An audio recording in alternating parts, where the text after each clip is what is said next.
Welcome to Canada's podcast.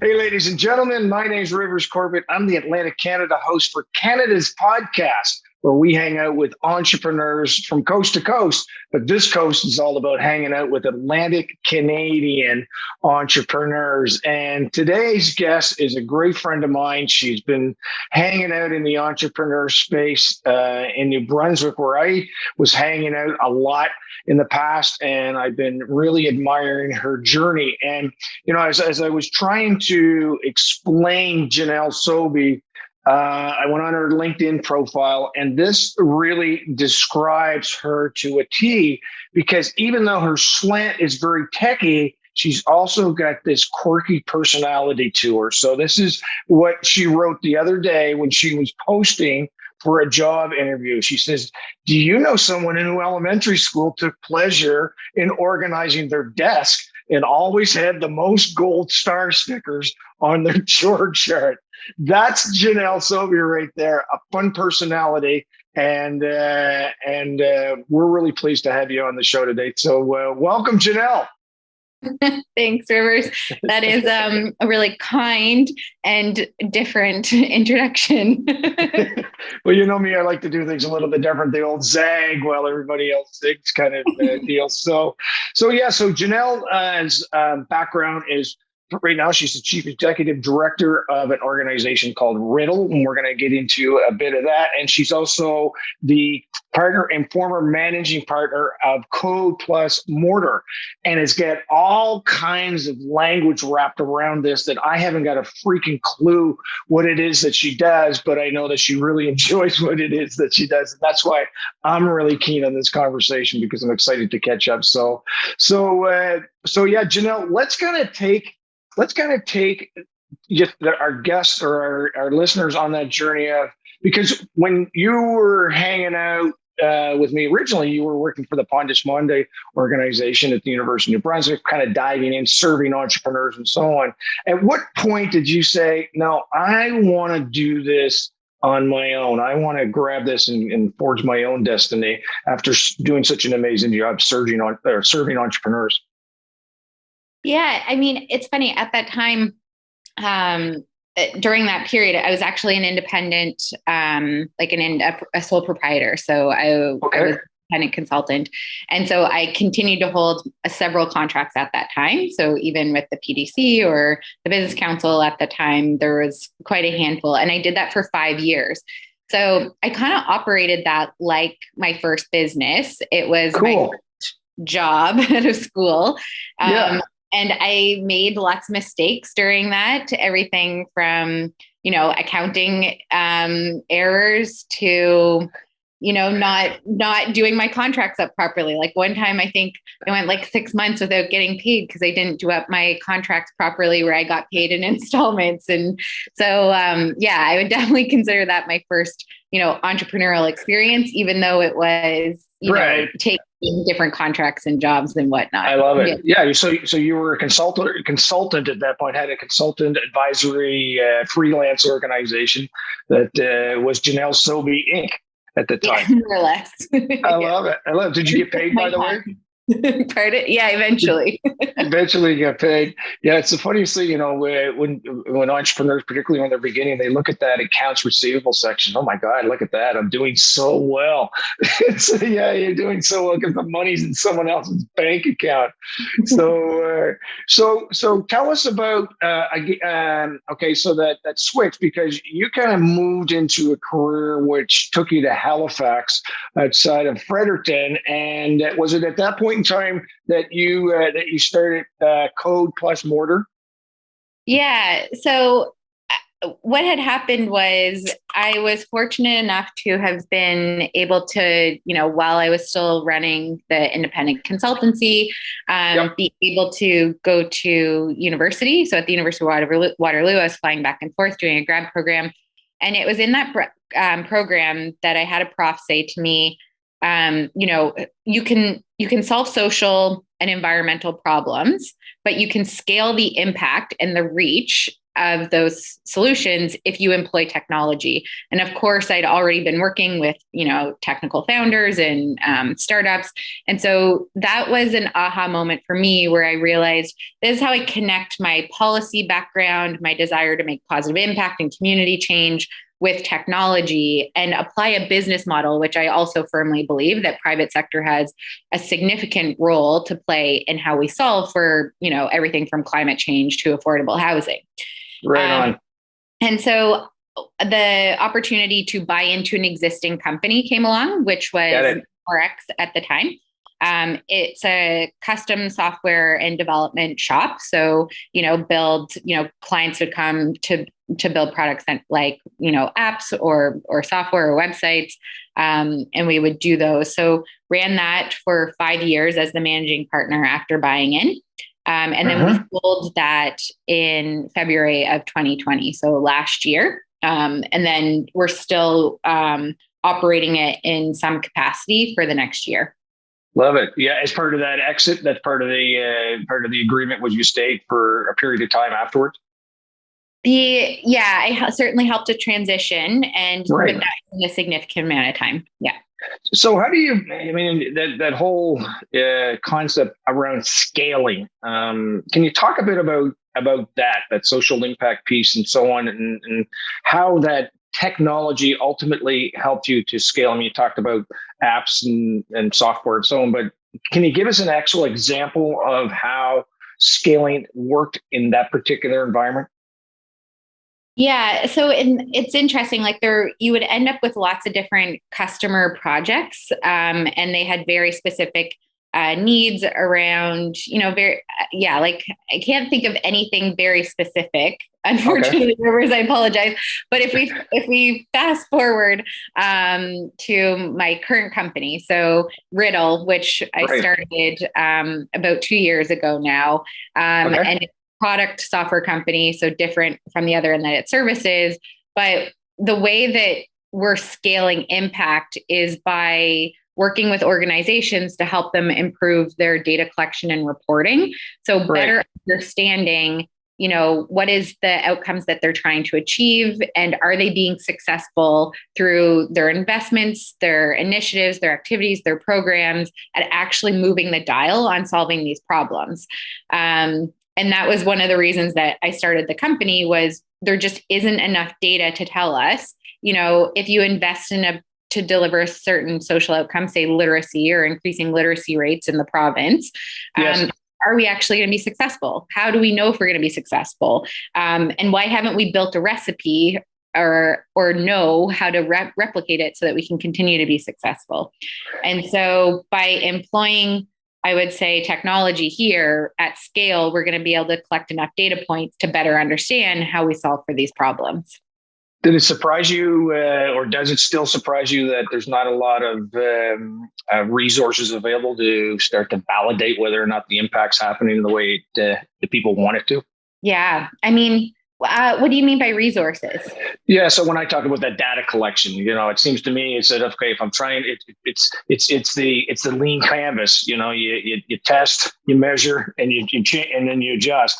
And what I'm hearing from you, even using the literacy example, is that there's a lot of data that's not being collected to really understand whether or not your programs or projects or your investments are actually paying the return on investment that you want them to. So that's what I mean. Does that shock you that is such a problem, given that the impact is so important? Yeah, it's disheartening, I think. Right. Okay. Yeah. Okay. Cool. I don't know if I don't know if it's surprising anymore, but you're right. So I would say, like 97% of the market, no matter which customer segment we look at, isn't quite ready to start doing data collection with software yet. And so what's fascinating about that is there's almost like a consultative work, or they need you internal strategic planning around, what are we collecting to prove that our hypotheses, which is our activities or our programs or whatever we're investing in as a company, is being successful. And so it's interesting that it's kind of an afterthought as opposed to it starts at the beginning. Depends totally on the the sector. So, if it's a nonprofit organization or government or private sector, they're going to vary in whether or not they really understand what their impact objectives are. And where are you finding the biggest traction for Riddle right now? By the way, I love the spelling of the name. It's so cool. I just go quickly to that for a second. How did you come by? I mean, Riddle is not spelled with an E or a DDLE. It ends at that. What's the reason behind that spelling? So Riddle, so the way that we arrived at the name Riddle was this idea that there's a new breed of investor, and this new breed of investor is more curious about solving real world problems than they are in just financial return. So they're equally curious about solving the problem, right? Like we've got the Gates Foundation through Zuckerberg committing 99% of his wealth to Warren Buffett. And they're genuinely investing in trying to solve, malaria or like sanitization or issues around the world. And so it's fascinating watching investors or funders, we'll just say to be more broad, but who are interested in genuinely solving these problems as well as making a profit and making it sustainable. So it's about solving a riddle. But the simple answer is drop the E, because if you Google Riddle, like spelled properly, you're going to get a whole bunch of other stuff. Yeah, of course. Well, and ultimately it really defines what you're trying to do. Solve this. I mean, your company is about solving. So of course you're going to be different because of the representation of the theme of what you're bringing together. So it can't look like Riddle. It's got to say, what's that actually mean? Is it Riddle? Is it Riddle or whatever? So I love that. So the investment community is really where you focus the majority of the opportunity for Riddle. Would that be fair to say? Yeah, for sure. So and we've started to broaden that, but it's the scope of it. But essentially we look at a funder as anyone who's investing, granting, putting money into driving particular environmental and social outcomes. Now, what's fascinating about that lens is when you apply that to companies or corporations, there's a lot of companies that are now doing ESG reporting or impact reporting as part of their corporate social responsibility division. Right. Or if you look at just ESGs, that's your environmental, social, and governance reporting requirements. That's the core business model. And they're making efforts like investments through, money being reinvested back into the company to reduce, carbon footprints or improve waste reduction or to improve relationships with employees or to have a greater impact on their community. So even if you look at core business models, they might not be your obvious funder, but they're investing back in themselves to create positive impact and environmental value. So it's not just like we look at where funds are being invested to drive those outcomes, but we're also interested in companies that are investing back into themselves to drive those outcomes. And where we've seen the most urgency, and this won't be surprising, has been in real estate, property development, construction, oil and gas, energy, and also more or less the same reason. There's emergency required like tactics that need to be put in place to hit environmental goals. But also the public is very aware that they're pretty large mitigators and have a bad environmental and footprint. What playground do you like to play in of all of those? Yeah, I mean, it's when we're focused on solving the problem. And so we're really interested in the data and what the data tells us about how do we solve these problems faster. And so to me, it doesn't matter where the data is coming from. If people are investing in driving particular social outcomes, we get the data in, it becomes another data point so that we can look at aggregates to say, okay, if we fund these things, can we replicate them and can we start solving these problems faster?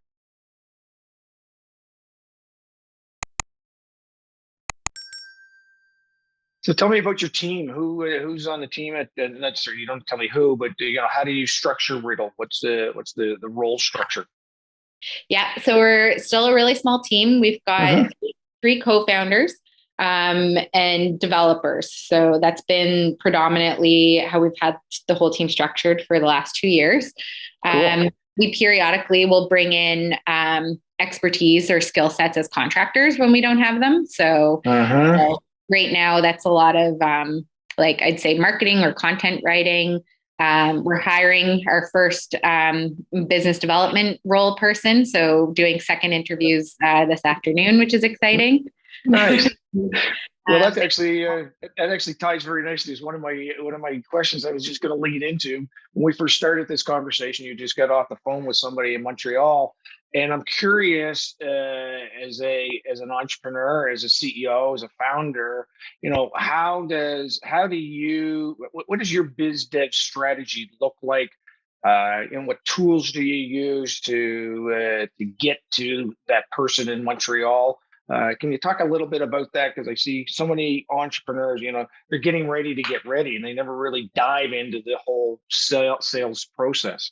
Yeah, I mean, it's funny. One of the things I will jokingly say is, you're just playing business or pretending to play business until you're making money, and then until it's profitable. So yes, exactly. I love that. You really have to focus on the sales if you actually want to do business. Yes. And so it was something we started right out of the gate for sure. As you know, in software, you don't have product, so people can't start using it until you've got your product built. But we started having those conversations early on with prospective customers. It was tough because we started during COVID, right? Like we were building product and COVID happened, and our intention had been to be in market, and it didn't pan out that way. So we really relied on referrals, introductions, our networks.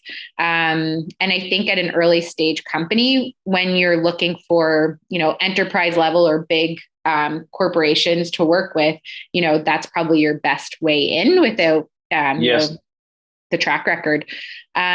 So definitely focused on that and leveraging our networks and getting in as many meetings as possible.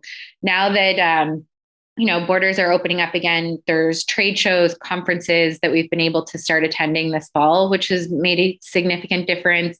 And I'm now based in London, England, with the intention of being in market. So we've got a more mature, sophisticated market in the UK and Europe. I still believe in face-to-face business meetings and believe that that's how relationships are built and how your first sales are made, for sure. Yeah, that's so brilliant. So you're based out of Halifax, but you moved to England. So how come you were the one that went to England? Well, I think when you're the CEO and the founder, I think for the first few years, and maybe it never stops, but you're always the one selling. I love it. I love it. Selling, yeah. I'm intrigued with that journey of, now that I understand the reason why you're over there, was it, speak to that to entrepreneurs who are based out of Atlanta, Canada, and they say, I got to go to England for a couple of years. What's that transition been like? Yeah. And I don't necessarily believe you have to leave the East Coast in order to do business. I think just like it's not easy to fly right now. And so to be in market as much as possible, I think was important for us right now. When the world goes back to normal and you can get on your hour-and-a-half flight in and out of New York City and Boston and Toronto, then it'll be easier to be, I think, back in the East Coast doing sales again. But transition has been really easy. The Canadian High Commission's been really helpful. They secured us, free office space. We've gotten there's some other East Coast startups that have office space here, like Interhive. They've got about 50 people in London. Nice. So it was great to, land in a big city in another country and already have some Canadian and East Coast support. Did you have any immigration issues when you went there? No, because I haven't moved here. Okay. Yeah. So is it one of those ones? And again, the reason I'm asking these questions is because I want people to really appreciate it's not about doing all this documentation. You can still operate business without necessarily residing in that area. So do you have to come out after a year and go back the next day, like going to the United States from Halifax? Yeah, I think people call that border hopping, Rivers. Yes, they do. They do, exactly. Exactly. Yeah, you're allowed to be in. I mean, that's an important thing to check. Like some countries allow you to be in the country for 3 months. In the UK, I'm allowed to be in here for 6 months. Every time you leave, it does reset. So you go home for a little bit and you can come back. Yeah. Oh, that's so cool. So where's Riddle going in the next, where's your vision? What's your sense of 5 years from now as to where you're gonna want to see? You're speaking from the platform amongst many of the speaking gigs that you're going to get, and you're going to go, we achieved this, and it's so cool to see it. Yeah, I mean, I go back to that original vision. We're definitely a company that's chasing solving a problem. And it is around this idea that if we can have more and better data in aggregates, we'll be able to better understand if we invest in certain, environmental impact outcomes or social impact outcomes. How do we solve for those? Can we solve for them faster? And then can we replicate them? So we're definitely focused on solving that problem. So I hope that that's where we're at. I hope that we have, lots of different types of sectors and verticals that are using our software. So everything from energy and gas to government. Cool. Right now, they're interested, but we'll see. And I'd love for us to be in geographically in parts of the world where, decision makers are located and where head offices are located as well. That's so wonderful. You were hanging out in the backyard of one of my mentors. He doesn't know he's my mentor, but he is, Richard Branson. And one of his famous quotes, he says, "I don't understand this work-life balance." He says, "It's all life." So what are you doing for life in London, England, when you're not doing Riddle life? Yeah, I firmly believe that. One life for sure. But it's funny, the pandemic has taught me about balance when it comes to not separating work and personal life, but when it comes to making sure you make time for yourself and you make time for doing other things that are going to infuse your work with so much more vibrancy. And I think just more creativity and make your brain work better. So yeah, I just did 2 weeks doing a surf and yoga retreat in Portugal. Nice. I've joined a women's club here, so getting out for lots of social time, which has been lovely, and networking. And the UK culture definitely has after work pint at the local pub. So and I think if I remember correctly, it was something on Facebook or LinkedIn where you were attending a football game, i.e. soccer game. At that point in time, you seem to be having a good time. Seemed to have pretty good seats too, Janelle. So I think that was a soccer game, or was it an NFL game that was happening? Yeah, no, it was a Chelsea football match. You got it. And I was in the nosebleed section. Well, it looked like you were pretty close to the field. Janelle, how do people get a hold of you? What's the best way? People leaning in and say, "Oh, I want her to talk to this person.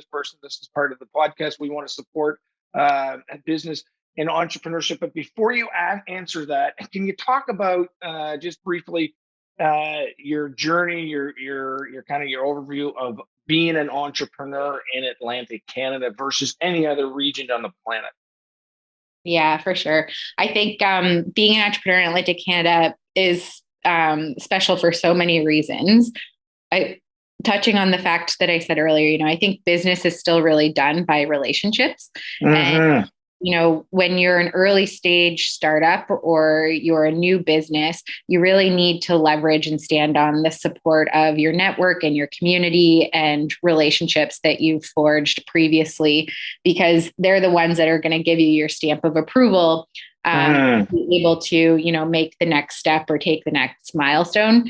And, when that's such a critical safety net and like kind of stepping stone in the entrepreneurial journey, I think Atlantic Canada is one of the best places for that because we're, it's cliche to say, but we're so small that we are really well connected as well. And so the ability to connect with maybe the right person or someone knows the right person for you to talk to. And then sure enough, those people have international connections. And so I find Atlantic Canada as an entrepreneur is a great starting point because it allows for a really strong first step out. And then the other reason I think it's really special is because there's, access to capital, I think operates in a very similar way. So I think that there's a good amount of capital in the region, both private and for funding and grants. But also, pre-COVID, getting in and out of the East Coast is incredibly easy when you've got, as I mentioned, the direct flights to New York, that's an hour and a half, or to Boston, that's a little over, 2. And then even to the UK out of Halifax, that's a 4-hour direct flight. And so it's very well connected when you can get on those direct flights, and it does make business easier. And then that last thing is, talent's always difficult in an early stage company. And we have a surprising amount of good developers that have been groomed by some earlier successes in the startup world. And we're really fortunate to have such great developers in the Atlantic region. Yeah. Shh, don't say that too loud, right? Don't say that too loud because there'll be a lot of poaching that comes in. Well, Janelle, this has been amazing. Sorry. Yeah.